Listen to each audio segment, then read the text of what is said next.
वंदे मातरम दोस्तों, वाक्षी और धर्म डिकोडर के हमारे सेकंड एपिसोड के अंदर हम आपका स्वागत करते हैं। जैसा हमने पिछले एपिसोड में आपसे वादा किया था कि हमारे देवी देवताओं की आराधना के लिए जितने भी हमारे पूज्य स्तोत्र हैं उनके अर्थों का ज्ञान हम प्राप्त करना चाहेंगे। कैसे लय में उन्हें गाकर भगवान की उपासना कर सकते हैं, इसका हम ज्ञान प्राप्त करने का प्रयत्न करेंगे।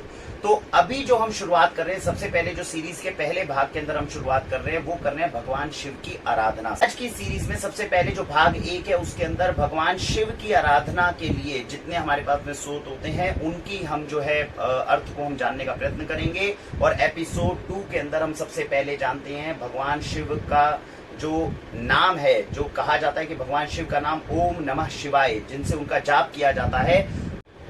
ओम नमः शिवाय का अर्थ बताने के लिए शंकराचार्य जी ने जो क्रिएट किया वो है पंचाक्षर स्तोत्रम, जिसको लिखा। तो पंचाक्षर स्तोत्रम का जो है आज हम अर्थ को भी जानेंगे, उसकी लय को भी जानेंगे और किस तरह से पंचाक्षर स्तोत्र का पाठ हम भगवान शिव के शिवालय में उनके पास में बैठकर आराधना कर सकते हैं। आज सुमित जी से उसका हम ज्ञान जो है वो प्राप्त करेंगे।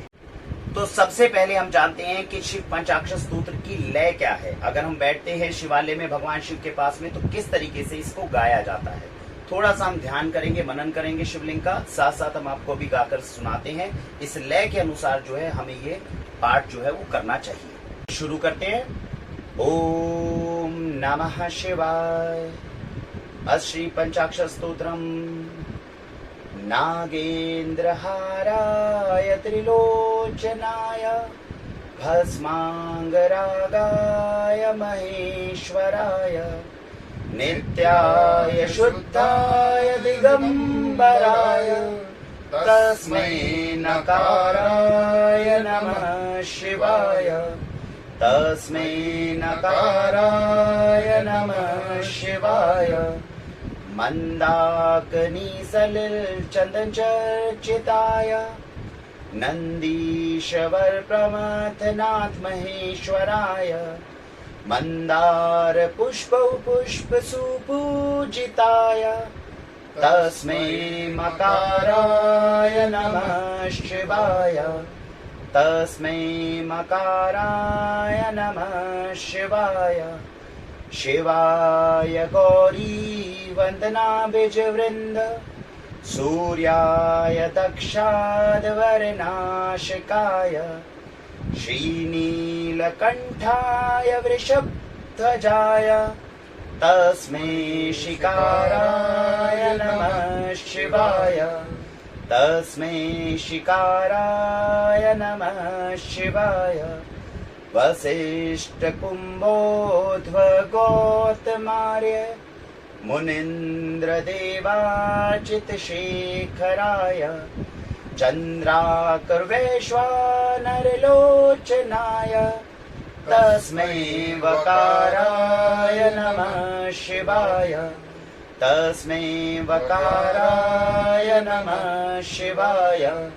यक्ष स्वरूपाय जटाधराय पिनाकहस्ताय सनातनाय दिव्याय देवाय दिगंबराय तस्मै यकाराय नमः शिवाय।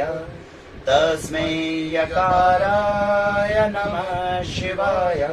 पंचाक्षरमिदं पुण्यं य पठेति शिव सन्निधौ शिवलोकं वाप्नोति शिवेन स मोदते। ओम नमः शिवाय। तो जैसा कि आपने देखा कि बहुत सुरीली आवाज तो नहीं है, बहुत लय के अंदर हम कोई गायक भी नहीं है, लेकिन मेरे हिसाब से अगर इस प्रकार से भी हम प्रयास करके कभी शिवालय में भगवान शिव के सानिध्य में बैठकर अगर हम इस प्रकार का पाठ करते हैं तो ये परम लाभदायक हमारे लिए सिद्ध हो सकता है। सुमित जी, आपका ये क्या कहना है? बहुत बार हमने मंदिरों में देखा है कि जब भी हम कोई पाठ करते हैं एक अंदर हेजिटेशन होती है। चालीसा पढ़ रहे हैं, कोई भी पाठ कर रहे हैं, बहुत तेजी से हम उसको पढ़ जाते हैं।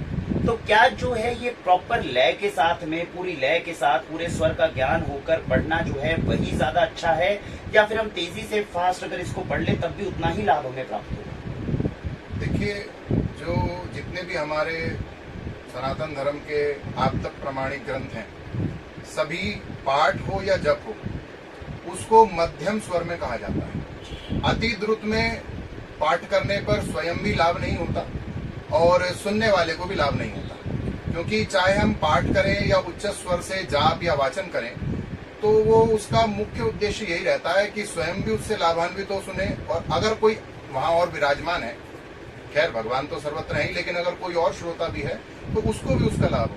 तो अति द्रुत गति से अगर उसका पाठ किया जाएगा तो उसको कई बार तो हम ही नहीं समझ पाते और उस शब्दों को खा जाते हैं, और अति मंथर गति से सुनने पे भी जो है वहां पर आलस्य उत्पन्न होता है। तो इसलिए एक मंथर गति हमारे यहाँ कही गई, शास्त्रों में मंद गति, मध्यम गति कही जाती है, कि जिससे सुनने में आनंदित भी लगे।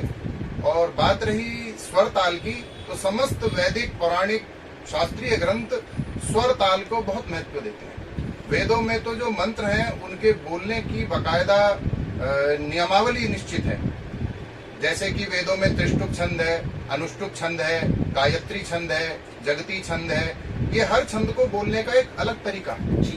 तो उस तरीके को अगर हम समझ लेंगे तो वो हेजिटेशन जो आपने अभी कहा कि हम रुक जाते हैं क्योंकि हम उसके ताल को या लय को नहीं पकड़ पाते, तो उसे ऐसा लगता है बोलने वाले को कि मैं कहीं गलती ना कर जाऊं, तो उससे एकाग्रता भी भंग होती है और उसके भाव को अंगीकार करने में भी बहुत सी दिक्कत होती है। तो अगर उसी लय ताल को फॉलो किया जाए, और जितने भी हमारे शास्त्र हैं या स्त्रोत हैं, उनको सुनने से जितना अधिक समझा जा सकता उतना पढ़ने से नहीं समझा जा सकता। ये विज्ञान है। तो शब्द का जो विज्ञान है वो वाणी के माध्यम से है, लिखत में तो ये बहुत बाद में आता है। इसलिए शास्त्रों का सर्वोच्च नाम जो है वो श्रुति भी वेदों को कहा जाता है। श्रुति माने सुना जाने के। तो जिस तरीके से हमने अभी पाठ करके दिखाया, क्या हम ऐसा सजेस्ट कर सकते हैं दर्शकों को भी इसी प्रकार से पाठ करना चाहिए, इसकी ध्वनि कम होनी चाहिए, कुछ आवाज कम होनी चाहिए? आप क्या इसमें सजेशन देना चाहेंगे? नहीं, पाठ की गति तो आप डिपेंड करता है कि आप अगर स्वयं पाठ कर रहे हैं तो आप उसे उपांशु में भी रख सकते हैं। उपांशु का अर्थ हम उसको बोल तो रहे हैं लेकिन शब्द बाहर नहीं जा रहा मुख से।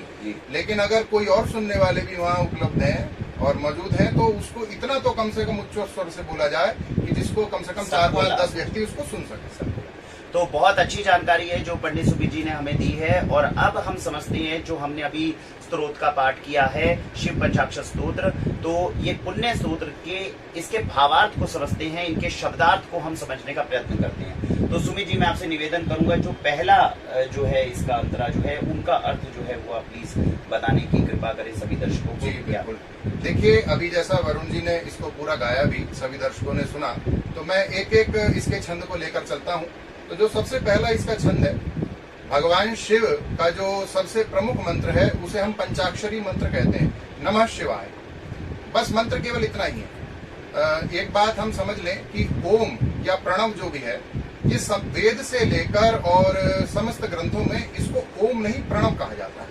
प्रणव माने जिसमें 3 मात्राएं हैं, अ, उ, म। ये त्रिदेव का परिचायक है। इसमें तीनों देवों की सम्मिलित शक्ति निवास रहती है। तो ओम जो होता है उसका जब मंत्र में प्रयोग होता है तो उसका अर्थ केवल मंगल कारक होता है। ओम का किसी भी मंत्र में कोई स्पष्ट अर्थ नहीं निकलता। जब स्वयं में ओम बोला जाता है या योग में उसको जाप किया जाता है तो ओमकार का अर्थ ईश्वर हो जाता है। लेकिन जब भी मंत्र में 2 ही शब्दों का किसी भी स्त्रोत में होता है, या तो सबसे पहले अथ आएगा या ओम आएगा। इन दोनों का अर्थ यहाँ मंगलवाचक लिया जाता है। तो जैसे कि यहाँ सबसे पहला जो छंद आता है, नागेन्द्र हाराय त्रिलोचनाय भस्मांग रागाय महेश्वराय नित्याय शुद्धाय दिगंबराय तस्मै नकाराय नमः शिवाय। तो ये जो पहला है, इसमें भगवान स्तोत्र का या स्तुति का अर्थ ही होता है कि भगवान के गुणों का, उनकी सुंदरता का, उनकी महिमा का वर्णन किया जाए। तो यहाँ रूप भी उसमें इंक्लूड हो जाता है। तो जो यह कहा गया सबसे पहला शब्द है नागेंद्र हाराय। अब यहाँ 2 शब्द आ गए, नाग, इंद्र और हार। तो नाग तो बहुत सारे हैं विश्व में, लेकिन जो नागों का इंद्र है, इंद्र शब्द से हम देवराज इंद्र को तो समझते ही हैं, लेकिन इंद्र शब्द का अर्थ स्वामी भी होता है। तो नाग जाति का जो स्वामी है उसे वासुकी कहा जाता है, और शेषनाग 2 उसके रूप हैं। तो शेषनाग को तो आप जानते हैं, जैसे भगवान नारायण उसके ऊपर शयन करते हैं, और वासुकी जो है वो भगवान शिव के कंठ में विराजमान रहते हैं। तो यहाँ नागेंद्र शब्द से अर्थ भगवान के कंठ में विराजमान वासुकी से है। तो जो वासुकी को हार के रूप में गले में धारण करते हैं, त्रिलोचनाय, जिनके 3 नेत्र हैं, 2 नेत्र और तीसरा नेत्र भगवान शंकर का आप सभी जानते हैं, जो प्रलय काल में भगवान खोलकर सृष्टि का संहार करते हैं उससे। और भस्मांग रागाय, भस्म को जो अंग राग के रूप में अपने शरीर पर धारण करते हैं। अंग राग आप समझिए उपटन, जैसे कुछ लोग चंदन का लगाते हैं, कुछ लोग हल्दी का लगाते हैं, उपटन आप समझते होंगे। अंग राग अर्थात जिससे अंगों को सुवासित किया जाए।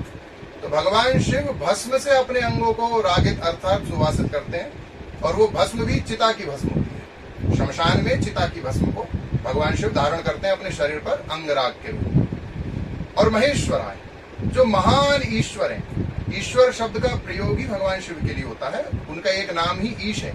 ईश, ईशान, ईश्वर, ये सभी शिव के पर्यायवाची हैं, ईश्वर के पर्यायवाची हैं। जो महान ईश्वर हैं, महादेव हैं। और नित्याय, जो नित्य हैं, सदा से थे, सदा हैं, सदा रहेंगे। ये प्रश्न ही गलत है कि कब से थे, जब से कब भी नहीं था, क्योंकि ईश्वर वो तत्व है जो काल से भी पूर्व है। तो काल की जब उत्पत्ति ही ईश्वर के सम्मुख होती है, तो काल की गणना की बात ईश्वर के यहाँ नहीं आती। जो काल से भी पूर्वज हैं, और काल जब नहीं रहता तब भी ईश्वर रहता है। इसलिए वो नित्य हैं और शुद्ध हैं, उनमें कोई विकार नहीं है। उनके चरित्र में, उनके लीलाओं में जो हमें कहीं कहीं अपवाद दिखाई देते हैं, वो केवल और केवल जीवों के कल्याण के लिए। भगवान शंकर विष पी गए, भगवान शंकर विष से उत्पन्न हुए भांग धतूरा इत्यादि को स्वीकार करते हैं, इसमें जीवों का कल्याण है। भगवान कहते हैं कि ये जितने भी भांग धतूरा विष के अंश से पृथ्वी पर उत्पन्न हुए हैं, मेरे बच्चों, मेरी संतान, ये मुझे ही अर्पित कर दो, ये तुम्हारे लिए नहीं है। लेकिन लोग उसको गलत अर्थ में ले जाते हैं, ये तो भगवान का प्रसाद है। तो भगवान का प्रसाद तो विष भी है, कोई विष क्यों नहीं ले लेता।